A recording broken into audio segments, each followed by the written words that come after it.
Welcome. Today we are cracking open the economic toolkit to really get a handle on one of the biggest challenges out there, protecting our environment. We're going to break down the core ideas from Chapter 12 of the OpenStax Microeconomics textbook and see exactly how economists think about pollution. So let's start with a really big question to get us thinking. Picture this. A factory makes widgets, and in the process, it dumps some waste into a nearby river. Now, the factory pays for its workers and its materials, and you, the customer, pay for the widget. But who pays for the polluted water? Who pays for the harm to wildlife or the potential health risks for people living downstream?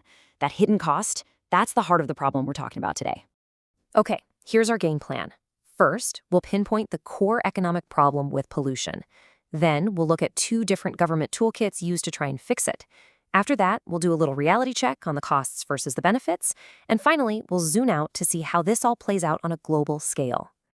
All right, first things first, before we can even start talking about solutions, we have to get super clear on why pollution is an economic problem.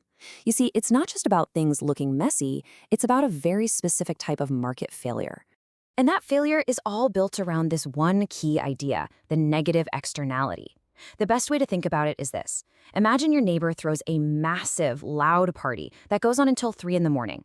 You bear a cost, your lost sleep, even though you had absolutely nothing to do with their party. Pollution is that exact same idea, just on a much, much bigger scale. The factory's pollution is a cost that's forced onto society, but it's a cost a factory and its customers don't actually have to pay. And this leads us to a really crucial insight. So in a normal market, the supply curve is based on the private costs of making something. But with pollution, you've got all these extra costs on top, the cost to society. Economists put it together in a simple formula. The full cost, or the marginal social cost, is the company's private cost plus the external pollution cost. And here's the problem. The market only sees the private cost, so it ends up making too much of the polluting stuff at a price that's way too low. That's exactly what we mean by an inefficient outcome.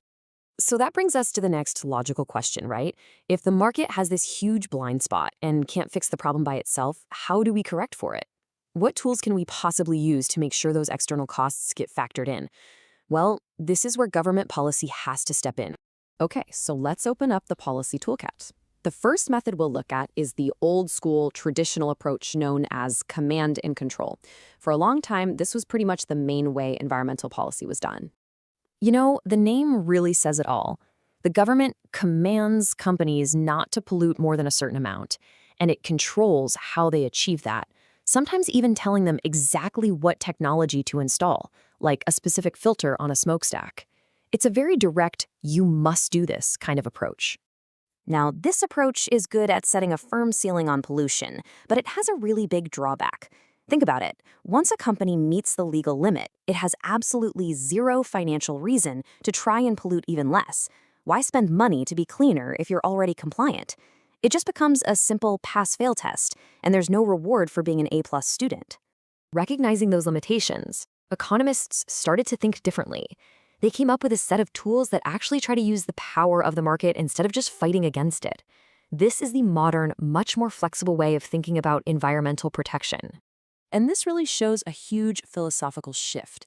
Instead of telling every single company how to clean up its act, market-oriented policies just make it expensive to pollute.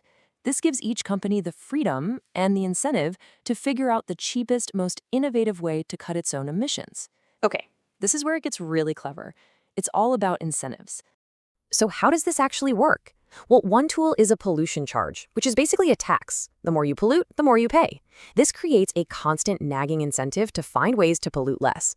Another really smart tool is marketable permits, or what you might have heard of as cap and trade. The government sets a total cap on pollution, then gives out permits.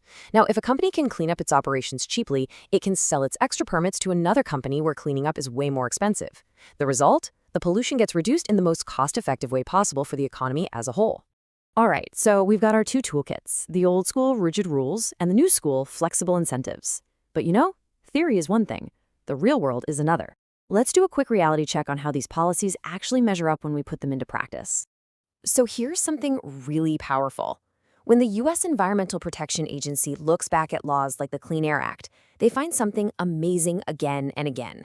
The benefits, we're talking about things you can feel, like fewer asthma attacks, longer lives, and even healthier farms, are often many, many times greater than the costs that industries pay to comply. But, and this is a really important but, that doesn't mean environmental protection is free. It is absolutely crucial to remember that every single decision we make to clean up our environment involves a trade-off. It gets back to one of the first rules of economics. There's just no such thing as a free lunch. And this brings us to the fundamental choice every society has to make: finding the right balance between economic output, all the stuff we produce and consume, and environmental protection.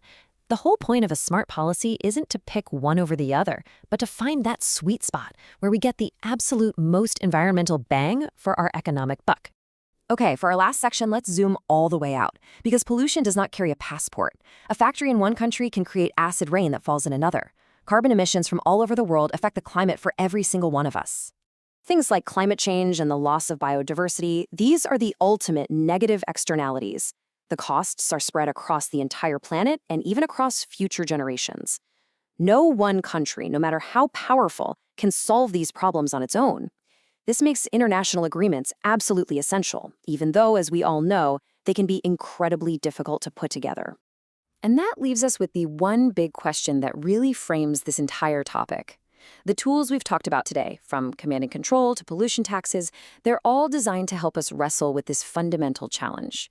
They don't give us a simple answer, but they do give us a framework for making smarter, more efficient choices as we try to balance the needs of today with the health of our planet for tomorrow.